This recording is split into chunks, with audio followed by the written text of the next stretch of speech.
नमस्कार साथीहरु, means creation च्यानलमा तपाईलाई हार्दिक स्वागत छ। आजको भिडियोमा म तपाईलाई चाहिँ अब तपाईले किने पछाडी बेचे पछाडीको चाहिँ तपाईको चाहिँ पोर्टफोलियो कति छ हैन, कस्तो अवस्थामा छ त्यो बारेमा चाहिँ हेर्ने चाहिँ पोर्टफोलियो कसरी हेर्ने भन्ने बारेमा देखाउन गइराखेको छु। हुन त यसभन्दा अगाडिको चाहिँ फर्स्ट पार्ट पनि तपाईले हेर्नु होला भयो होला भन्ने चाहिँ मैले अपेक्षा गरेको छु। र पोर्टफोलियो कसरी हेर्ने कसरी बनाउने भन्ने चाहिँ मैले यो चाहिँ दोस्रो पार्ट हो। त्यसपछि चाहिँ अरु पार्टहरु पनि आउँछ र चाहिँ दोस्रो पार्टमा चाहिँ अब कहाँबाट कसरी हेर्ने भन्ने कुरा म देखाउन गइराखेको छु। सबैभन्दा पहिले चाहिँ हामी क्रोम ब्राउजर खोलौँ, अरु ब्राउजर खोल्दा पनि हुन्छ। खोलिसकेपछि यहाँ एड्रेस बारमा तपाईले चाहिँ nepsealpha.com भन्ने खोल्नु आइसकेको छ। nepsealpha.com इन्टर गर्नुस्। यहाँ थुप्रै कुराहरु छ, यसमा चाहिँ थुप्रै कुराहरु आउँछ र तपाईले चाहिँ यहाँ इन्भेस्टिङ टुल्स भन्ने छ। इन्भेस्टिङ टुल्समा चाहिँ फ्री पोर्टफोलियो ट्र्याकरमा क्लिक गर्नुहोस्। र यस्तो के हुन्छ भने मैले अघि भर्खर मात्र रजिस्टर गरेर चाहिँ लगइन गरेको थिएँ हैन। यसको लागि चाहिँ तपाईले चाहिँ रजिस्टर गर्ने पर्ने हुन्छ। पहिला चाहिँ आफ्नो युजर नेम पासवर्ड राखेर चाहिँ राख्नु पर्ने हुन्छ। त्यसपछि तपाईको चाहिँ रजिस्टर भएपछि चाहिँ युजर नेम र पासवर्ड राखेर चाहिँ यहाँ भित्र आउन सक्नुहुन्छ र यो पोर्टफोलियो पनि तपाईले चाहिँ फ्री अफ कस्टमा चाहिँ लिन सक्नुहुन्छ।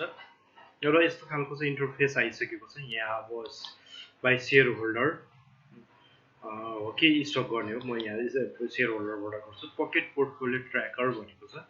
सेलेक्ट सेक्टर भनेको छ। सेक्टर सेलेक्ट शेयर होल्डर भनेको छ। यहाँ चाहिँ दुई तीनटा शेयर होल्डर भने सेलेक्ट गर्न सक्नुहुन्छ। र म चाहिँ यहाँ तपाईहरुलाई चाहिँ डेमो मात्र हो, मेरो आफ्नो रियल चाहिँ होइन है। अब स्टक सिम्बल भने चाहिँ यहाँ क्लिक गरौँ। गरिसकेपछि तपाईले चाहिँ कुनै छान्न सक्नुहुन्छ। मैले चाहिँ जस्तो चन्द्रगिरी हिल्स भनेर सिजिएस छाने है। अनि त्यसपछि क्वान्टिटी भनेर चाहिँ मैले 10 किता छाने र पर्चेज डेट अब सकेसम्म तपाईले चाहिँ एक्ज्याक्ट राख्नु भयो राम्रो। अब त्यो छैन भने चाहिँ यहाँ जुन डेट आउँछ त्यही नै भन्नुस्। त्यसपछि यहाँ आइपीओ सेकेन्डरी मध्ये के हो त्यो क्लिक गर्नुस् है। त्यसपछि प्राइस भनेको छ। आइपीओहरु चाहिँ प्राइस जस्तो 100 मै आउने गर्छ है। अनि त्यसपछि अब बाइ गरेको हो कि सेल गरेको त्यो गर्नुस् है। सेभ गर्नुस्। Are you sure the information is correct? Yes sure गरिदिनुस्। प्लिज सेलेक्ट शेयर होल्डर भनेको शेयर होल्डरमा चाहिँ ल एउटा न्यू शेयर होल्डर चाहिँ म क्रिएट गरिदिन्छु।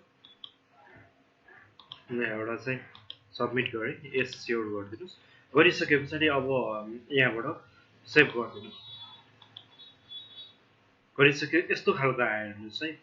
पोर्टफोलियो भ्यालु कति छ अहिले हैन, करेन्ट इन्भेस्टमेन्ट कतिको इन्भेस्टमेन्ट हो 1000 को। युटिलाइज गेन भनेको चाहिँ 1400% जति चाहिँ गेन भएछ, डेली गेन यति। र त्यसपछि अब तपाईले चाहिँ फेरि अर्को चाहिँ इनपुट गर्नको लागि यहाँ गर्न सक्नुहुन्छ। जस्तो चाहिँ मैले चाहिँ ओ गर्छु एमएन बीबीएल मुक्तिनाथ विकास बैंकको क्वान्टिटी गर्छु मैले 200 किता गर्छु।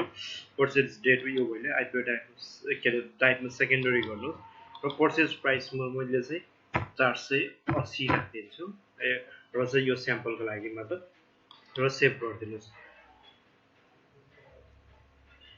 र यो चाहिँ कन्टिन्यू गरिदिनुस्, स्योर गरिदिनुस्। र यसरी चाहिँ तपाईले सबगट गर्न सक्नुहुन्छ यसरी नै।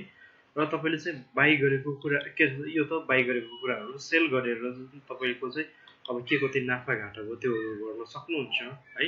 र यहाँ चाहिँ अर्को फिचर भनेको चाहिँ यहाँ बाइ हिस्ट्री, कहिले कहिले किन्नु भयो बेच्नु भयो सबै बाइ गरेको चाहिँ हिस्ट्री हो, सेल हिस्ट्री र तपाईसँग चाहिँ कुन कुन होल्डिङहरु छ, कति पर्सेन्ट छ, सेक्टर वाइज यो देखाउने भयो। बाइ सेक्टर एलोकेसन कुन कुन सेक्टरको कति आयो भन्ने कुराहरु चाहिँ हेर्न सक्नुभयो। र यसरी तपाईले चाहिँ पोर्टफोलियो बनाउन सक्नुहुन्छ। यो दोस्रो पार्ट रह्यो र तेस्रो चौथो पार्टहरु पनि आउने छन्। र तपाईले चाहिँ आजको भिडियो त तपाईको लागि उपयोगी रह्यो होला भन्ने चाहिँ मैले अपेक्षा गरेको छु। र यति भन्दै आजको भिडियोबाट म बिदा हुन चाहन्छु। धन्यवाद।